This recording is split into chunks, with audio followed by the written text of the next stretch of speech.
Hello, it's Renee here, and welcome to the first of our June videos where I pick a different topic each week to unravel and talk about, all related to health, but in particular, helping you to move forward in developing a positive relationship with food.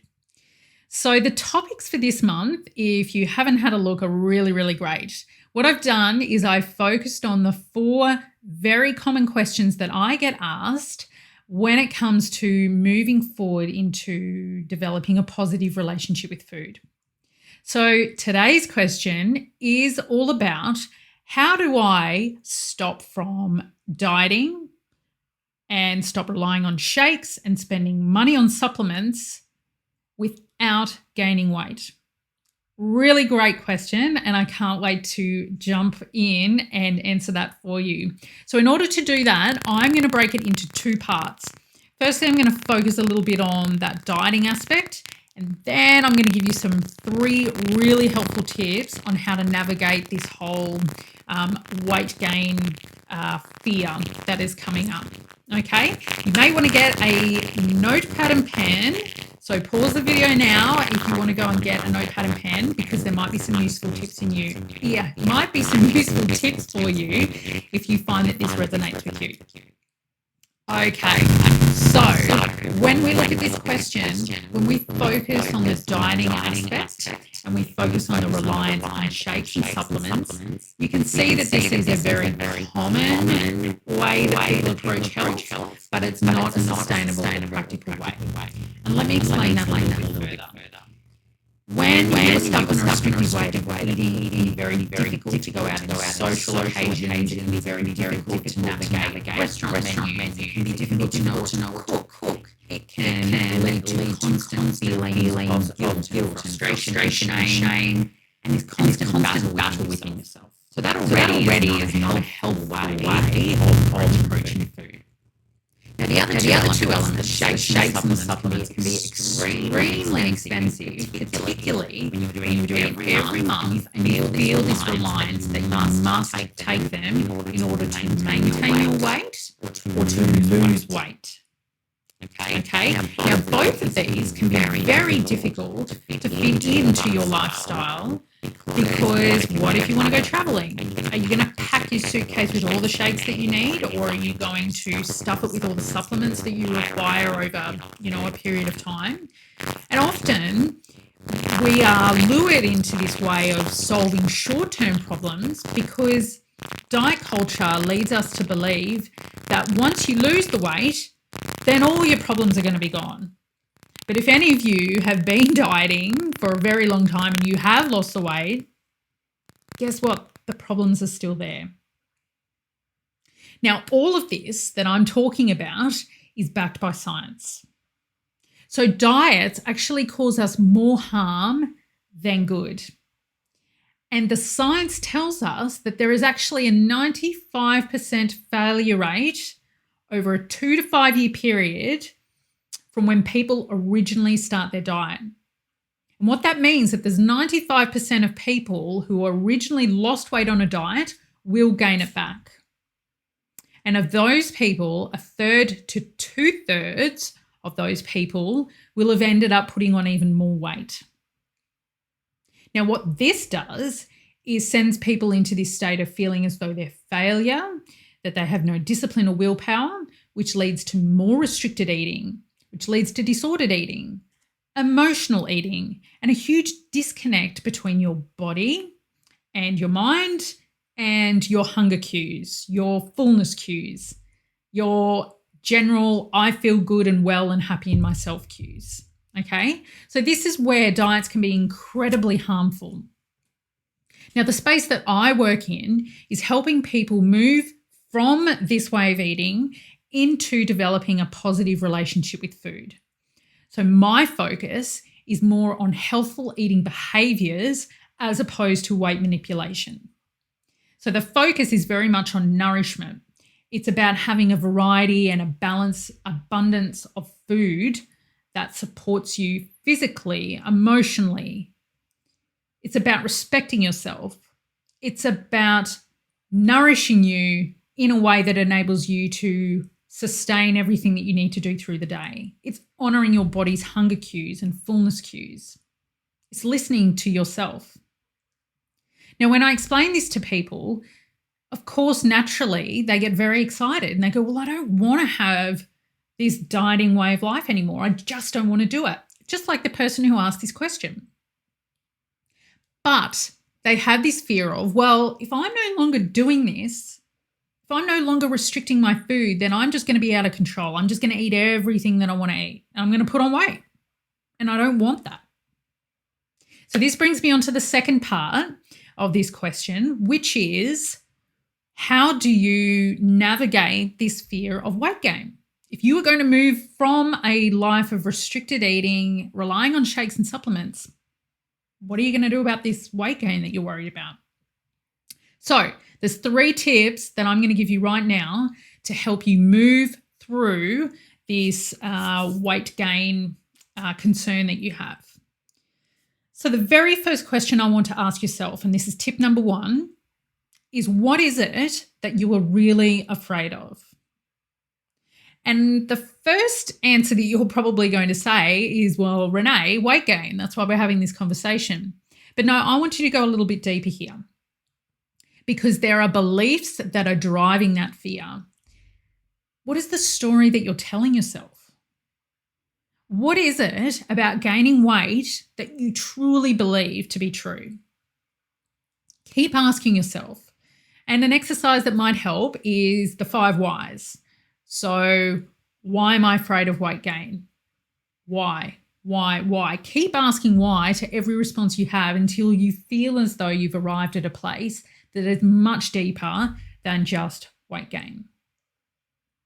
Okay, the second thing that I'd like you to do as part of this exercise is I then want you to ask yourself, have a bit of a dialogue with this fear and ask the fear, what is it protecting you from?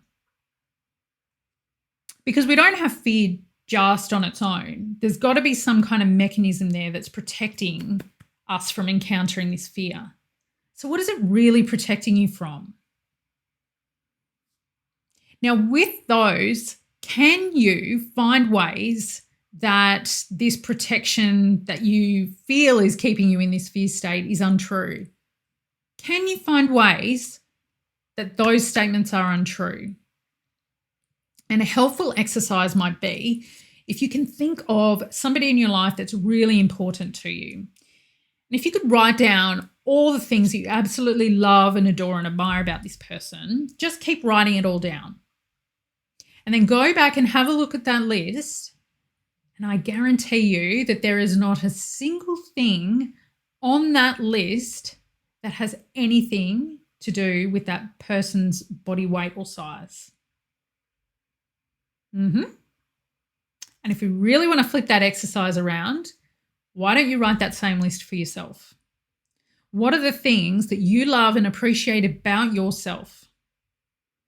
And I guarantee you, again, there's going to be nothing on there about your body size or your weight or anything related to that.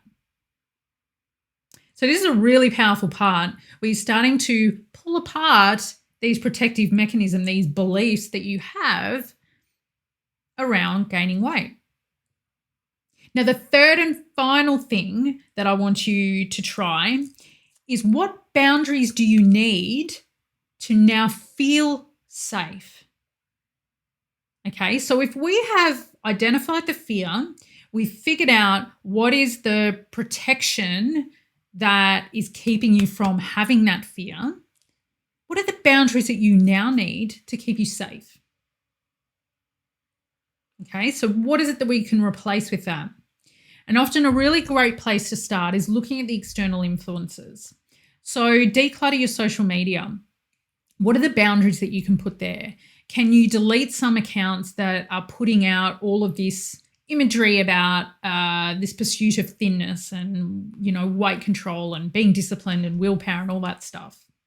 Maybe start following some accounts that are into body positivity, body neutrality, health at every size, or even people that have got nothing to do with weight. Look at people that are doing amazing things in the world innovative, creative, people that are really stepping forward and using their mind, which is part of your body, mind you, using their mind to create some goodness in the world. Start to reframe those things, set up those boundaries. Another really helpful boundary that you might want to look at establishing is the people that are in your inner circle. So the relationships you have, the conversations that you have. If you find that people are commenting on your weight or what you look like, maybe have a conversation and just say that you'd appreciate that there's no more conversations about that you don't want to talk about your weight, that it's not up for discussion anymore. And hopefully they'll support you in that. And they may not even be aware that they are bringing it up in a way that might be causing you any fear or adding to that weight gain issue. So just to recap on those tips, ask yourself what it is that you're truly afraid of. What is the story that you're telling yourself? Then second of all, what is it that you are really protecting yourself from?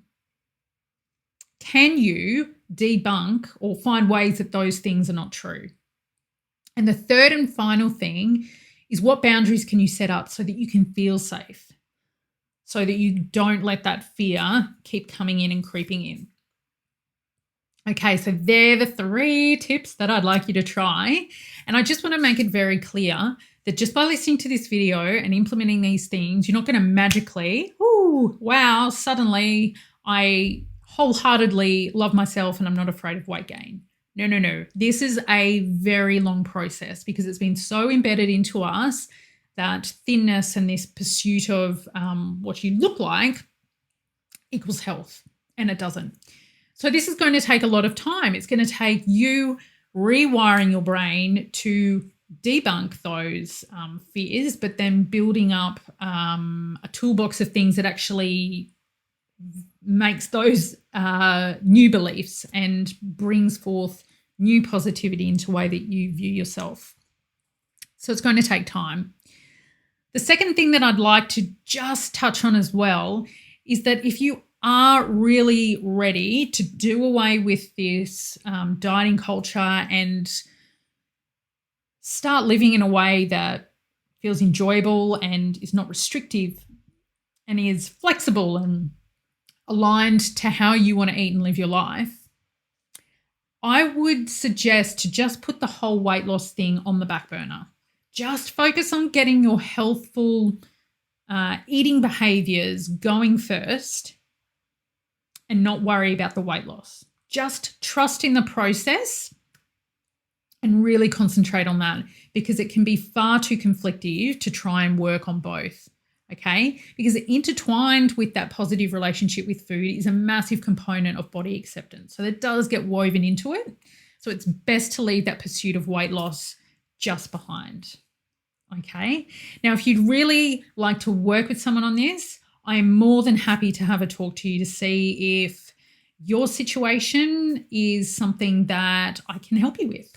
And I offer a free, no obligation 20-minute phone call or Skype, and we can touch base. You can ask me any questions that you like. I can let you know how you can work with me one-on-one, and we can go from there. So please know you're not alone in this pursuit of letting go of your dieting.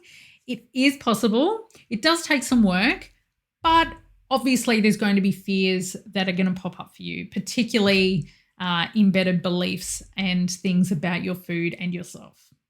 So I hope you have a wonderful evening or morning whenever you happen to be watching this video, and I look forward to talking to you next week. Okay, bye for now.